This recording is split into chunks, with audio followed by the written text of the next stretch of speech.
বিসমিল্লাহির রহমানির রহিম। ওয়া তাকাল্লুবাকা ফিস সাজিদিন।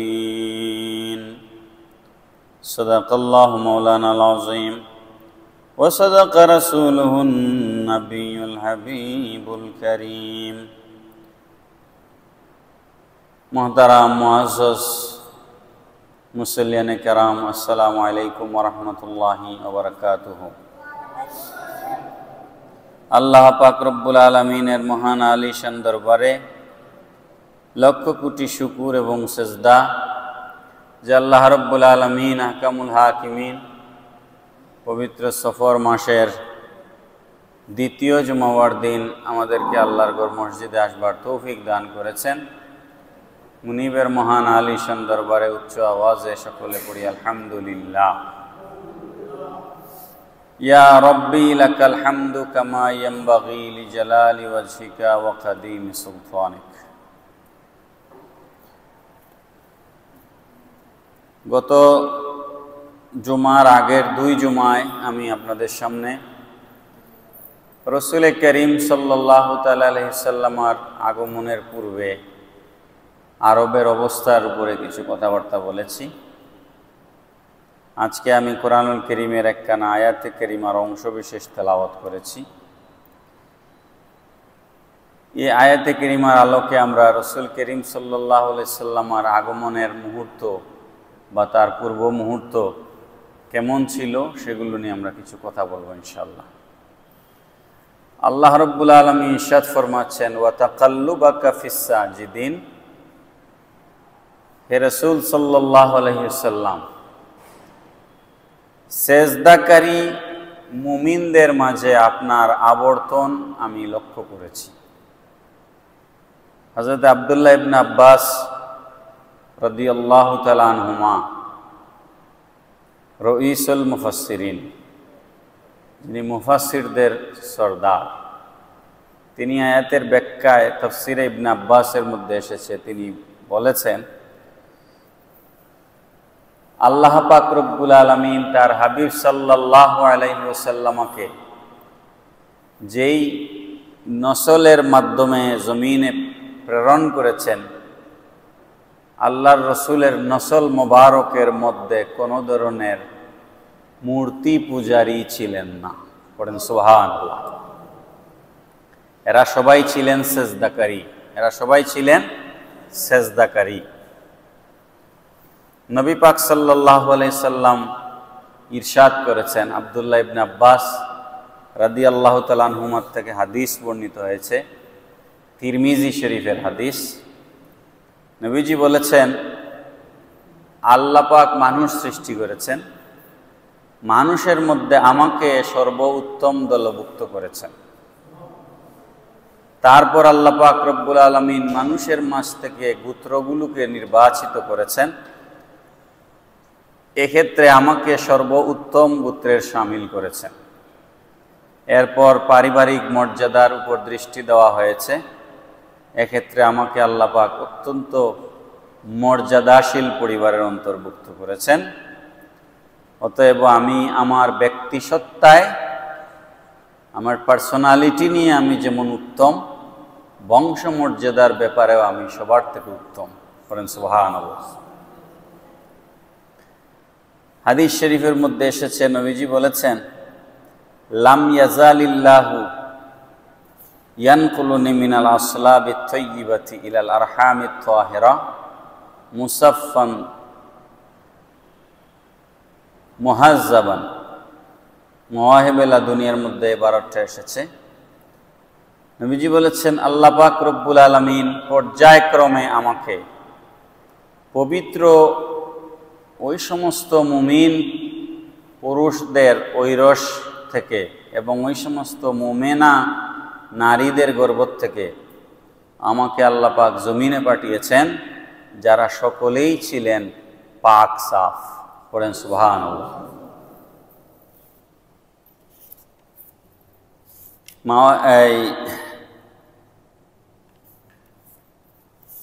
এটাকে কি বলে, বেদায়ান নেহায়া। বেদায়ান নেহায়ার মধ্যে এবারত এসেছে বেদায়ান নেহায়াতে মোহাম্মদ কলবি রহমতুল্লাহ আলাইহি তিনি লিখেছেন, কাতাবতু লিন্নবী সাল্লাল্লাহু আলাইহি ওয়াসাল্লাম খামসু মিআতি উম্মাহাতিহি ফালাম আজিদ ফিহিন্না সিফাহান ওয়ালা শাইআন মিন আমরিল জাহিলিয়াহ। পড়েন সুবহানাল্লাহ। তিনি বলতেছেন, আমি নবী করিম সাল্লাল্লাহু আলাইহি ওয়াসাল্লামের বংশধারার পূর্ববর্তী 500 জন মায়ের তালিকা প্রস্তুত করেছি। নবীর মা, তার মা, তার মা, তার মা, এইভাবে উপরের দিকে 500 পর্যন্ত আমি গিয়েছি। 500 জনের তালিকা আমি করেছি। ফালাম আজিদ ফিহিন্না সিফাহান ওয়ালা শাইআম মিন আমরিল জাহিলিয়া। নবীর পূর্ব বংশের মধ্যে 500 জন নারীর মধ্যে কাউকে আমরা চরিত্রহীন এবং জাহিলিয়াতের যুগের কোন চরিত্র তাদের মাঝে আছে এমন একজনকেও আমরা পাই নাই। আমি এর আগেও আপনাদেরকে বহুবার বলেছি যে আমরা আমাদের বংশ, আমি যদি আমার বাবার নাম জানি, দাদার নাম জানি, এরপরে কিন্তু আমরা খুব একটা কেউ, খুব বিশেষ প্রয়োজন না হলে, অনেক অনেক বাচ্চা আছে দাদার নামও ঠিক মতো বলতে পারবে না, বাবার নাম পর্যন্তই ঠিক আছে। তো পৃথিবীতে একমাত্র ব্যতিক্রম আল্লাহর হাবিব সাল্লাল্লাহু তাআলা আলাইহি ওয়াসাল্লাম, জিনার তরিক কি বলে এটাকে, বংশের সিলসিলা আদম আলাইহিস সালাম পর্যন্ত, নবী সাল্লাল্লাহু আলাইহি সাল্লাম থেকে আদম আলাইহিস সালাম পর্যন্ত সিলসিলা লিখিত আছে। পড়েন সুবহানাল্লাহ। লেখালেখির কৃষ্টি কালচার বেশি দিন হয় নাই, শুরু হয়েছে। আজ থেকে 50 বছর 60 বছর আগে যাদের জন্ম হয়েছে অনেকেরই জন্ম তারিখ কাগজে পত্রে লেখা নাই, কারণ মা বাবা এটা তো অভ্যস্ত ছিলেন না যে জন্ম তারিখ কাগজে পত্রে লিখে রাখতে হবে। এখন জন্ম নিবন্ধন কার্ডের ব্যবস্থা এসেছে, লিখতেই হবে, মাস্ট। পাসপোর্ট করতে গেলে জন্ম তারিখ দরকার, স্কুলে ভর্তি করতে গেলে জন্মের তারিখ দরকার, যে কোনো জায়গায় জন্মের তারিখ দরকার। কিন্তু আজ থেকে 20, 30, 40 বছর আগে এগুলোর প্রয়োজন ছিল না, যে কারণে আমরা কার জন্ম তারিখ কবে খুব বেশি মানুষের লেখা নাই। যারা এখন 50, 60 বছর 70 বছর বয়স হয়েছে তাদের বেশিরভাগেরই জন্ম তারিখ লেখা নাই, নাকি ভুল বলছি? কিন্তু 1500 বছর আগে আল্লাহর রসুল জমিনে এসেছেন। শুধু নবী পাক সাল্লাল্লাহু আলাইহি সাল্লামের আগমনের বিষয়টাই নয়, রসুল যেই নসবের মাধ্যমে জমিনে তাশরিফ এনেছেন, 1, 2, 3, 4, 5, 6, 7, 10 সিঁড়ি নয়, রসুল থেকে আদম আলাইহিস সালাম পর্যন্ত গোটা আল্লাহর রসুলের নসবনামা লিপিবদ্ধ আছে। পড়েন সুবহানাল্লাহ। এটা সহজ কথা নয়, এটা একটা মুজিজা, এটা একটা মুজিজা, এটা একটা সাধারণ কথা নয়, এটা একটা কথার কথা নয়, এটা একটা মুজিজা। আল্লাহর রসুলের মুজিজা, এই নসবনামা 3টা পর্যায়ে লেখা আছে। একটা পর্যায়ে লেখা আছে নবীজির থেকে আদনান পর্যন্ত, আরেকটা নসবনামা লেখা আছে আদনান থেকে ইব্রাহিম আলাইহিস সালাম পর্যন্ত, আরেকটা নসবনামা লেখা আছে ইব্রাহিম আলাইহিস সালাম থেকে আদম আলাইহিস সালাম পর্যন্ত।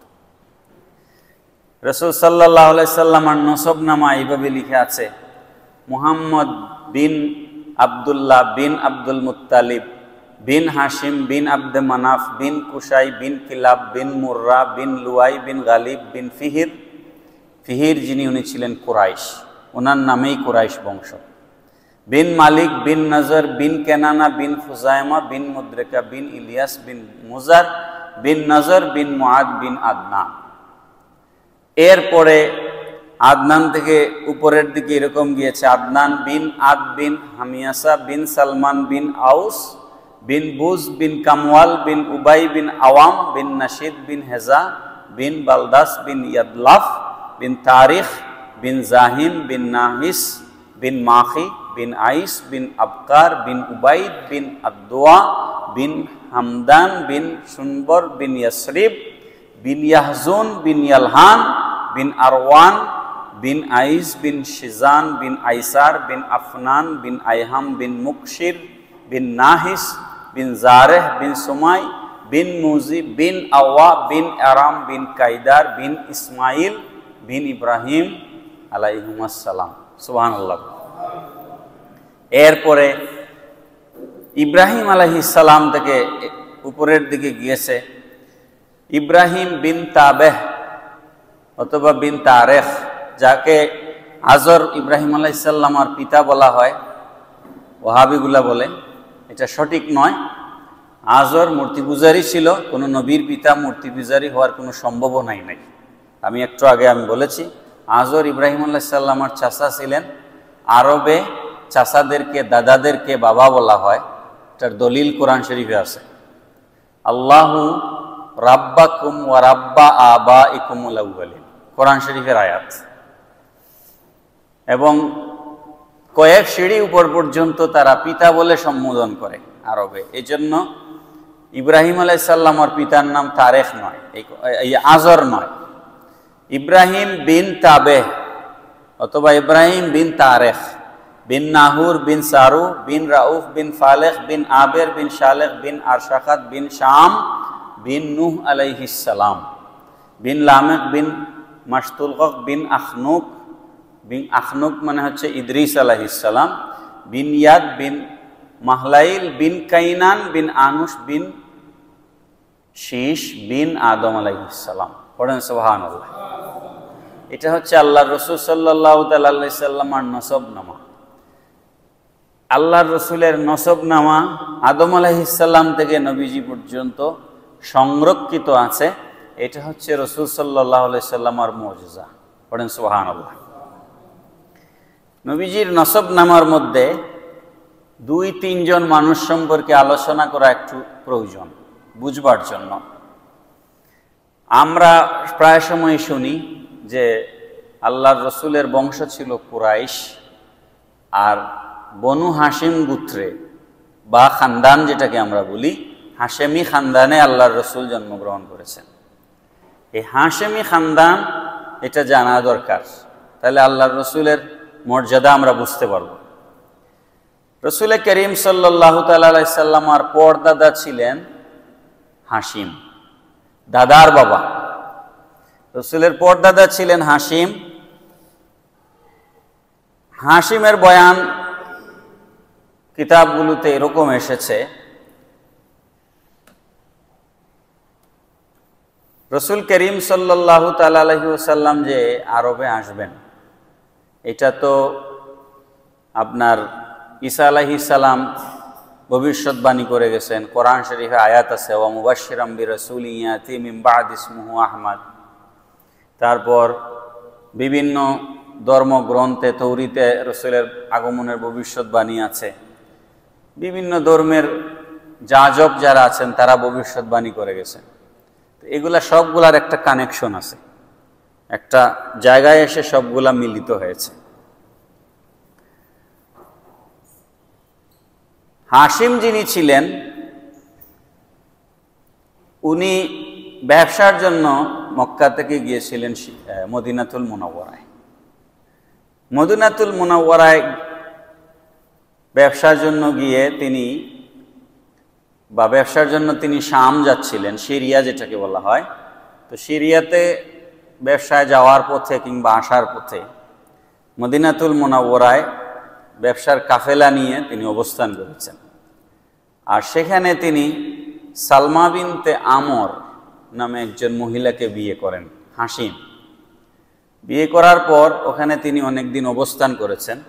অবস্থান করে তিনি স্ত্রীকে গর্ভবতী রেখে ব্যবসার কাজে সিরিয়া গেছেন। সিরিয়ায় গিয়ে তিনি ওফাতপ্রাপ্ত হয়ে গেছেন হাশিম।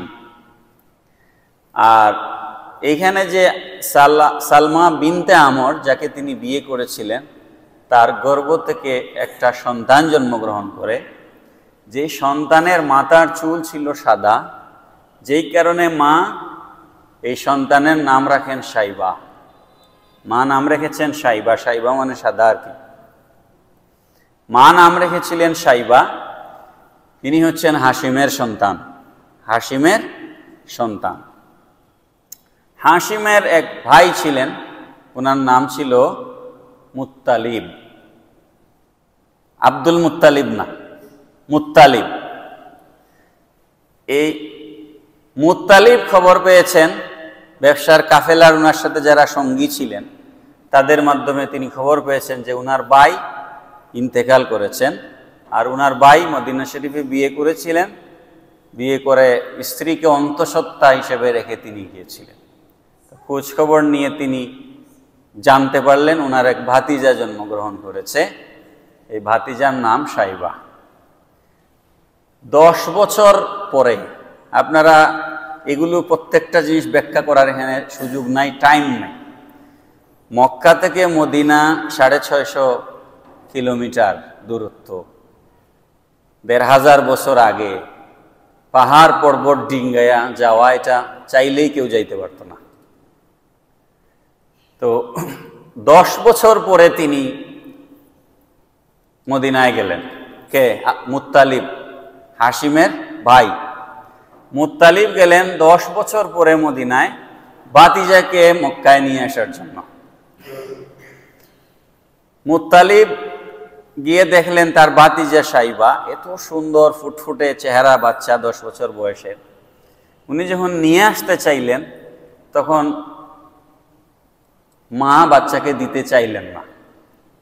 পরে হাসিম বুঝালেন যে এই বাচ্চা সাধারণ জায়গায় যাবে না, এই বাচ্চা মক্কাতুল মুকাররমায় যাবে এবং সে মক্কা শরীফের খাদিম হবে, কাবাগরের, এবং সে হাজিদের খেদমত করবে।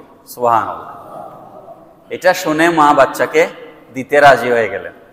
আমি গত জুমায়, এর আগের জুমায় আপনাদেরকে বলেছিলাম, আমি তো ধারাবাহিক আলোচনা করতেছি, আপনাদের মনে থাকতে পারে যে রসুলের বংশধররাই পর্যায়ক্রমে কাবা শরীফের খেদমত করেছেন, এবং হাসিম যিনি রসুলের পরদাদা, তিনি একবারে লিখিতভাবে মক্কার মানুষদের দ্বারা কাবাগরের খাদিম নিযুক্ত হয়েছিলেন। তার দায়িত্ব ছিল সেকায়া আর রেফাদা। সেকায়া রেফাদা মানে হচ্ছে হাজিদেরকে পানি পান করানো আর হাজিদেরকে খাবার পরিবেশন করা। গরুর গোস্তের, বকরির গোস্তের ঝুল দিয়ে রুটি বানায়া হাসিম সর্বপ্রথম হাজিদেরকে আপ্যায়ন করেছেন।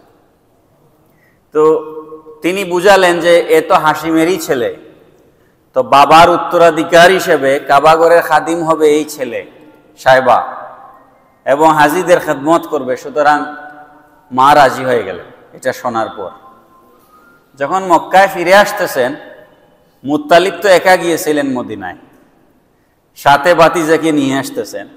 ছোট বাচ্চা একটা সাথে দেখে মানুষ, মক্কার মানুষরা বলল যে মুত্তালিব আব্দুল মুত্তালিবকে সাথে নিয়ে এসেছে। আব্দুল মানে দাস, তো মুত্তালিব একটা দাস সাথে নিয়ে এসেছে।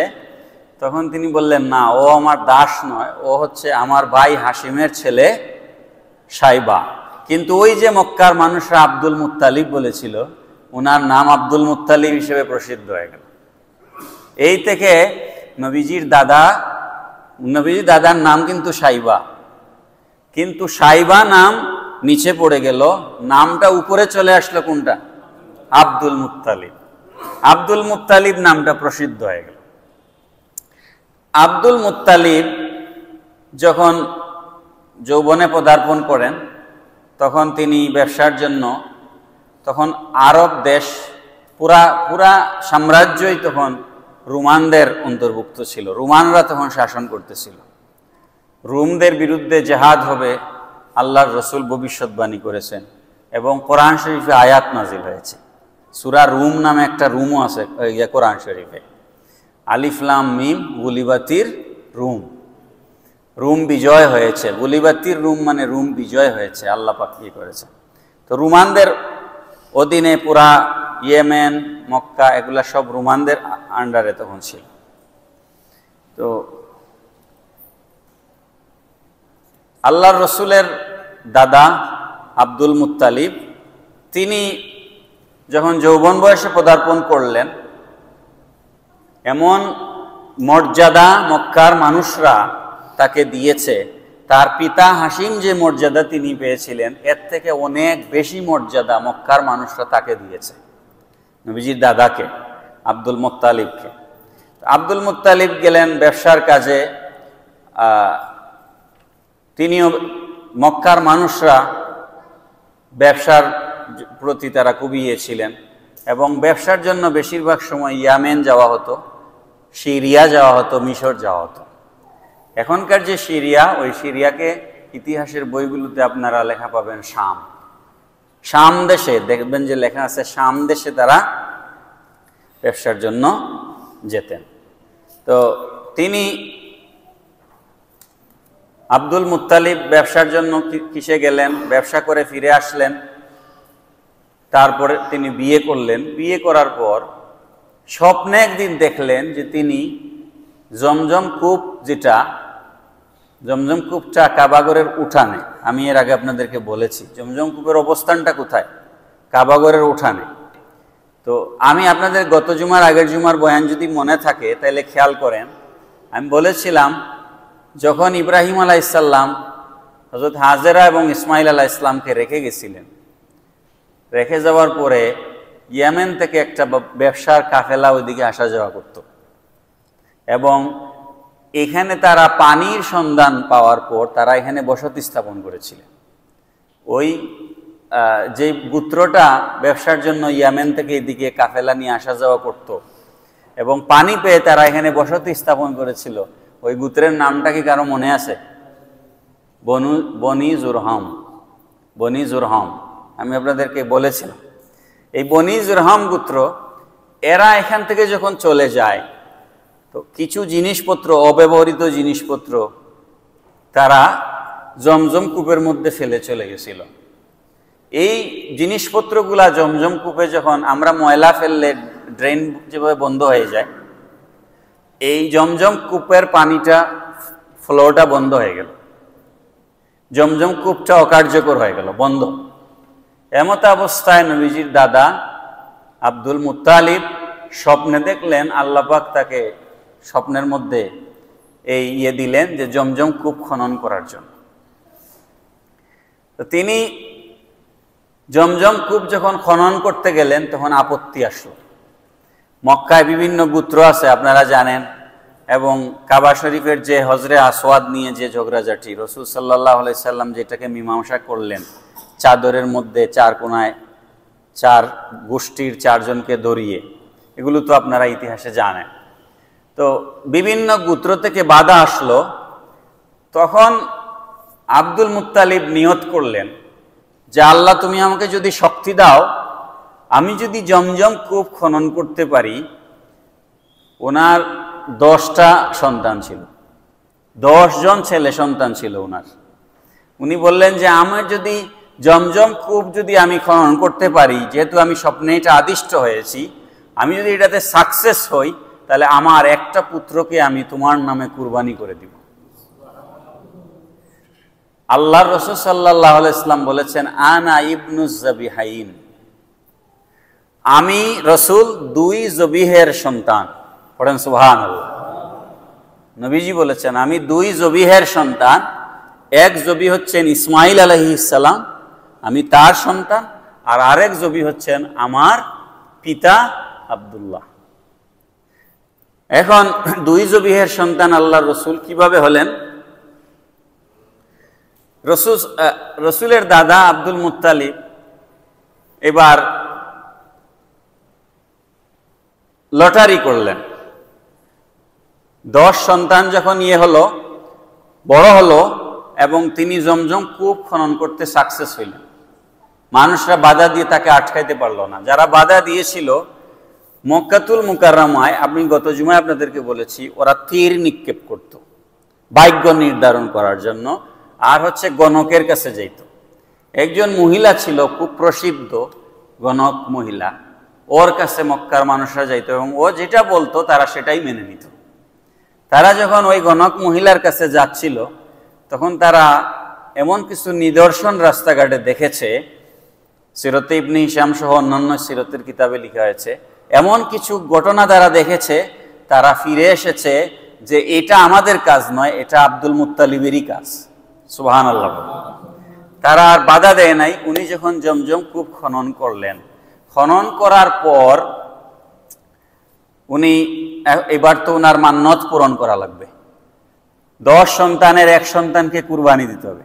এবার তীরের মধ্যে 10 জনের নাম লেখা হলো। 10টা তীরের মধ্যে 10 জনের নাম লিখে তীর নিক্ষেপ করা হচ্ছে।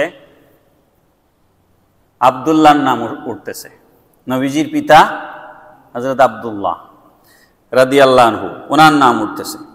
এখন তো উনি প্রস্তুত, যেহেতু উনি নিয়ত করেছেন। উনার সন্তানদের মধ্যে 10 জনের মধ্যে আব্দুল্লাহ ছিলেন সব থেকে সুন্দর, কারণ নবীজির পিতা, বুঝতে হবে তো বিষয়টা। সব থেকে সুন্দর এবং উনি ছিলেন সব থেকে ছোট, সর্বকনিষ্ঠ সন্তান। উনার প্রতি বাবার মহব্বত আছে আলাদা, কিন্তু যেহেতু উনি নিয়ত করেছেন, উনি কাবাগরের উঠানে রেডি হয়ে গেছেন, পুত্রকে জবাই করবেন। সমস্ত মক্কার যত গোত্র ছিল সবাই এসে বাধা দিল, না তুমি এভাবে আব্দুল্লাহকে জবাই করতে পারবে না, আমরা দিব না জবাই করতে। তো কি করতে হবে? আবার ওই গণক মহিলার কাছে যাও। ওই মহিলার কাছে তারা গেল। যাওয়ার পরে মহিলা বলল যে তোমরা লটারি করো, লটারিতে এক পাশে আব্দুল্লাহর নাম লিখবা আর এক পাশে 10টা উটের নাম লিখবা। যদি আব্দুল্লাহর নাম উঠে তাহলে আরো 10টা উট যোগ করবা, যদি আবার আব্দুল্লাহর নাম উঠে আরো 10টা উট যোগ করবা। এইভাবে লটারি করতে থাকবা। লটারি করতে করতে 10 নাম্বার বার গিয়ে আব্দুল্লাহর নাম না উঠে 100টা উটের নাম উঠল। 100টা উটের বিনিময়ে হযরত আব্দুল্লাহ কুরবানির থেকে মুক্তি পেলেন। সুবহানাল্লাহ।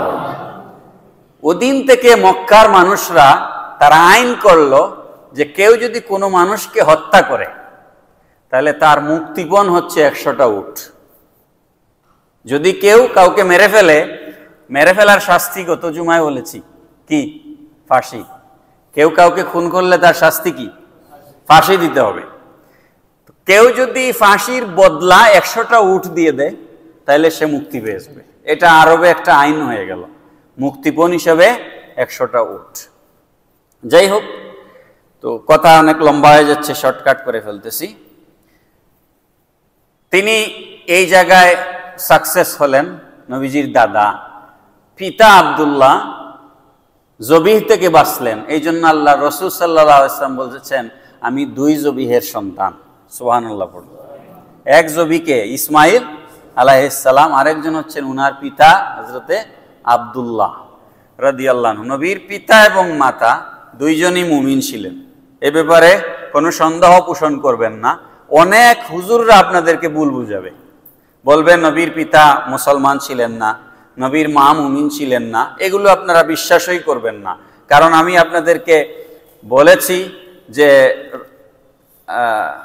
বেদায়ান নেহায়ার ইবারত বলেছি, কাতাবতু লিন-নবী সাল্লাল্লাহু আলাইহি ওয়াসাল্লাম 500 উম্মাহাতিহি ফালাম আজিদ ফিহিন্না সিফাহান ওয়ালা শাইআম মিনাল আমরিল জাহিলিয়া। আল্লাহর রাসূলের উপরের দিকে 500 জন নারীর ইতিহাস লেখা হয়েছে, কারো মধ্যে কোনো মূর্তি পূজা ছিল না এবং কারো মধ্যে কোনো নাপাকি ছিল না। সুবহানাল্লাহ। সুতরাং এই ধরনের কোনো আকীদাই রাখা যাবে না যে নবীর পিতামাতা মুমিন ছিলেন না। এই ধরনের চিন্তাধারাই মনের ভিতরে আনা যাবে না। ভালো করে খেয়াল করবেন। প্যারা হাজিরিন, শেষ করছি। তো জমজম কূপ খনন হয়ে গেল, হযরত আব্দুল্লাহ মুক্তি পেলেন। এখন আল্লাহর রাসূল সাল্লাল্লাহু তাআলা আলাইহি ওয়াসাল্লামের জন্ম যখন হয়েছে 570 খ্রিস্টাব্দের 12ই রবিউল আউয়াল, তার 50 মতান্তরে 55 দিন আগে একটা অলৌকিক ঘটনা ঘটেছে। ঘটনাটা হচ্ছে সূরা ফিল, কোরআন শরীফে আলাম তারা নাজিল হয়েছে, আপনারা জানেন। ইয়েমেনের বাদশা, তার নাম ছিল আব্রাহা। আব্রাহা ইয়েমেনে কাবাগরের আদলে আরেকটা কাবাগর বানাইছিল। ওখানে একটা পেগোডা ছিল, একটা খ্রিস্টানদের কি বলে এটাকে উপাসনালয়, গির্জা। আর ওই গির্জার ভিতরে সে কাবাগরের মতো করে একটা কাবাগর বানিয়েছিল, বানিয়ে সে এলান করেছিল যে মানুষ যেন মক্কার কাবাগরে না গিয়ে ইয়েমেনে যায়, নাউজুবিল্লাহ পড়ে। কিন্তু মানুষরা তার আহ্বানে সাড়া দেয়নি। সাড়া না দেওয়ার কারণে সে সাড়া তো দেয়নি, বরঞ্চ যারা কাবাগরে তোয়াফ করত এরকম মানুষরা গিয়ে ইয়েমেনে যে সে রেপ্লিকা বানিয়েছে ওখানে মানুষরা মলমূত্র ত্যাগ করে এসেছে। এটাতে সে রেগে মেগে আগুন হয়ে আব্রাহা বাদশাহ 60,000 বাহিনী নিয়ে কাবাগর আক্রমণের জন্য এসেছে। 60,000-এর বাহিনী, 60,000। এই ঘটনাটা রসুলের জন্মের 50 বা 55 দিন আগে কেন ঘটলো, এটা হচ্ছে মেইন কথা। আমি এখানে আজকের আলোচনা রেখে দিব। এখন ইয়েমেন থেকে যখন সে 60,000 সৈন্য নিয়ে আসতেছে, ওয়াদিয়ে মুহাসার, কাবা শরীফ থেকে একটু দূরে একটা জায়গা ওয়াদিয়ে মুহাসার, ওয়াদিয়ে মুহাসারে যখন এসেছে, বাদশাহ যেই হাতির উপরে সওয়ার হয়েছিল, হাতি, সে কিন্তু এটাকে হস্তি বাহিনী বলা হয়, আপনারা তো জানেন। আলাম তারা কাইফা ফাআলা রাব্বুকা বিআসহাবিল ফিল, আসহাবে ফিল আল্লাহ কোরআন শরীফে বলেছেন। হস্তি বাহিনী নিয়ে এসেছিল সে কাবাগরকে ধ্বংস করার জন্য। আপনারা জানেন হাতির কি পরিমাণ শক্তি। একটা হাতি একটা গাছ সুর দিয়ে পেঁচাইয়া ফেলে দিতে পারে, এরকম শক্তি একটা হাতির মধ্যে। তো সে হাতি এই কারণে নিয়ে এসেছিল। সাধারণত যুদ্ধ করে মানুষ ঘোড়ার উপরে সওয়ার হয়ে, উটের উপরে সওয়ার হয়, কিন্তু সে নিয়ে এসেছে হাতি। উদ্দেশ্য হচ্ছে কাবাগর ভেঙ্গে চুরমার করে দিবে। যখন সে এসেছে ওয়াদিয়ে মুহাসারে এসে পৌঁছেছে, তখন তার হাতিটা বসে গেছে, আর সামনের দিকে অগ্রসর হয় না। সুবহানাল্লাহ। সামনের দিকে আর অগ্রসর হয় না। ডানে যাইতে বললে যায়, বামে যাইতে বললে, উত্তরে বললে যায়, দক্ষিণে বললে যায়, কিন্তু সামনের দিকে আর অগ্রসর হয় না। সুবহানাল্লাহ। মাঝখানে অনেক ঘটনা ঘটে গেছে। তখন কাবাগরের খাদিম ছিলেন নবীজির দাদা আব্দুল মুত্তালিব, কাবাগরের খাদিম। উনি ভয়ে কাবা শরীফ সব ফেলে দিয়া উনি গিয়া পাহাড়ের উপরে বসে আছে আত্মগোপনে, জান বাঁচানোর জন্য। এখন আব্রাহার বাদশাহ উনার কাছে খবর পাঠাইছে যে আমি তার সাথে আলোচনায় বসতে চাই। যেহেতু হাতি সামনের দিকে অগ্রসর হচ্ছে না, সামথিং ইজ হ্যাপেনিং, সে ভয় পাওয়া গেছে। এই পাথর নিক্ষেপ আবাবিলের এটা একটু পরের ঘটনা, আগে কিন্তু আলোচনা হয়েছে। তো এর মধ্যে আব্রাহার বাহিনী খাজা আব্দুল মুত্তালিবের 200 বেড়া, দুম্বা, বকরি ওগুলা তারা ছিনতাই করে নিয়ে গেছে, লুটপাট করে নিয়ে গেছে। তো উনার সাথে যখন আলোচনার প্রস্তাব দিয়েছে, উনি রাজি হয়েছেন আলোচনায়। আলোচনা কিন্তু সমস্ত সমস্যার সমাধানের একমাত্র পথ। আলোচনা ছাড়া কিন্তু সমাধান হয় না। এখন আলোচনায় সাড়া দিয়েছেন খাজা আব্দুল মুত্তালিব। যখন আব্রাহার সাথে উনি আলোচনায় বসেছেন, আব্রাহা বলতেছে, আপনি আমার কাছে কি চান? আমি এসেছি কাবা শরীফের দখল নিতে, আমি কাবা শরীফ দখল করব।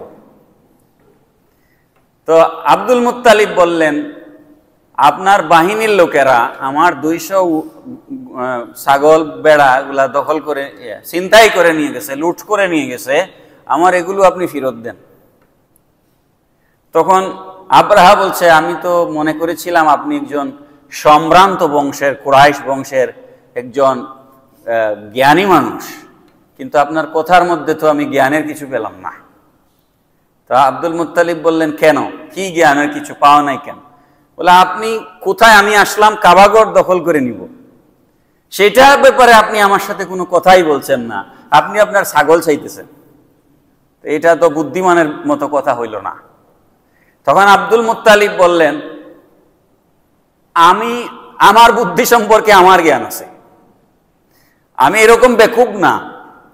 কাবাগরের মালিক তো আমি না, ছাগলের মালিক আমি, যেগুলোর মালিক আমি সেগুলোর দাবি করেছি। কাবার মালিক যিনি, তিনি তার ঘর রক্ষা করবেন। তিনি তার ঘর রক্ষা করবেন, ওটার মালিক কি আমি নাকি? সুবহানাল্লাহ। সে আলোচনা ফলপ্রসূ হলো না, আলোচনা বেচতে গেল। আল্লাহ রাব্বুল আলামিন আবাবিল পাখি দিয়ে পাথর নিক্ষেপ করাইলেন, তার মিহিম বিহিজারাতিম মিন সিজিল। একটা পাখি আবাবিল এখনো কাবাগরের চতুর্পাশে গেলে দেখবেন উঠতেছে ছোট ছোট, এই যে আমাদের দেশে যে কি এগুলা চড়ুই পাখির থেকে আরো ছোট টুনটুনির মতো পাখি, এগুলো একটা পাখির মধ্যে আল্লাহ পাক 3টা পাথর দিলেন। এটম বোমার চেয়ে আরো মারাত্মক। একটা পাখির মধ্যে 3টা পাথর, একটা হচ্ছে মুখে। আচ্ছা বলেন, একটা পাখি তার ঠোঁটের ভিতরে কত বড় একটা পাথর নিতে পারবে? এটা হচ্ছে আপনার ওই যে সানাবুট আছে, ওই সানাবুটের সাইজের চেয়ে আরো ছোট।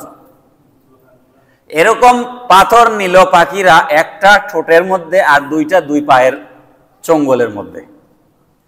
একটা পাখির মধ্যে 3টা বোমা। সুবহানাল্লাহ। যখন এগুলা উপর থেকে নিক্ষেপ করা শুরু হলো, হাতির পিঠ দিয়ে ঢুকে পেট দিয়ে গিয়ে বের হয়ে যায়। আল্লাহ পাক হস্তি বাহিনীকে ধ্বংস করে দিলেন। এখানে কাবা শরীফের পাশেই সব ধ্বংস করে দেন নাই। যখন ধ্বংসযজ্ঞ শুরু হয়েছে, যখন আব্রাহা বাদশাহ বুঝতে পারলো যে আমাদের এখানে টিকে থাকা সম্ভব নয়, তখন সেই ইয়েমেনের দিকে পালিয়ে যেতে শুরু করলো তার বাহিনী নিয়ে। কিন্তু আল্লাহ পাক তাকে পালিয়ে তার গন্তব্যে যাওয়ার সুযোগ দেন নাই। তার আগেই আব্রাহার বাদশাহ আব্রাহা সে মারা গিয়েছে। আল্লাহ পাক হস্তি বাহিনীকে শেষ করে দিয়েছেন। এইটার কারণ কি? এটার কারণ হচ্ছে, আমি একটু আগে কি বলেছিলাম আপনাদেরকে, যখন খাজা আব্দুল মুত্তালিব যখন তিনি ফিরে এসেছেন মদিনাতুল মুনাওয়ারা থেকে তার চাচার সাথে, মুত্তালিবের সাথে, ওই সময়টা সিচুয়েশনটা কি ছিল? সারা পৃথিবীতে খ্রিস্টান সাম্রাজ্য প্রতিষ্ঠা হয়েছে এবং রোমানরা সারা পৃথিবীতে সাম্রাজ্য প্রতিষ্ঠা করেছে। এরকম একটা অবস্থায় আল্লাহ পাক রব্বুল আলামিন ঐশী ক্ষমতা দিয়ে পৃথিবীর একটা শক্তিশালী একটা বাহিনী 60,000-এর হস্তি বাহিনীকে অতি সামান্য পাখি দিয়ে, ছোট্ট ছোট্ট পাথর দিয়ে 60,000-এর বাহিনীকে আল্লাহ পাক নাস্তেনাবুদ করে দিয়ে, ধ্বংস করে দিয়ে সারা পৃথিবীর মানুষের কাছে আল্লাহ পাক একটা মেসেজ দিলেন, এই সমাজে, এই দেশে, এই এলাকায় এমন একজন নবীর আগমন ঘটছে, যেই নবীর দিকে কেউ আঙ্গুল তুললে সে ধ্বংস বরবাদ হয়ে যাবে। এই জন্য আল্লাহর রসুল এখানে এসেছেন, কেউ আর এদিকে হাত তুলবার সাহস করে নাই। পড়েন না সুবহানাল্লাহ। কি কেউ সাহস করেছে? কেউ সাহস করে না। আল্লাহ পাক তার হাবিব আসার আগেই সব জঞ্জাল সাফ করে দিয়েছেন, ভয় তৈরি করে দিয়েছেন, ভয় পয়দা করে দিয়েছেন খ্রিস্টানদের ভেতরে, ইহুদিদের ভেতরে, যে এখানে যে নবী আসতেছেন, খবরদার এদিকে আগায়ও না। সুবহানাল্লাহ। তো এখানে আজকের আলোচনা থাকুক, সামনে জুমায় বাকি আলোচনা ধারাবাহিকভাবে করবো আমরা ইনশাআল্লাহ। নামাজের পরে মিলাদ শরীফের দোয়া আছে। আমাদের বাচ্চু ভাই, ওনার বোন লন্ডন থেকে তাবারুকের ব্যবস্থা করেছেন, ওনার আব্বা আম্মা নাই, আপনারা জানেন। দোয়া হবে, আপনাদের দাওয়াত, সবাই শরীক হবেন। আসসালামু আলাইকুম ওয়া রাহমাতুল্লাহি ওয়া বারাকাতুহু।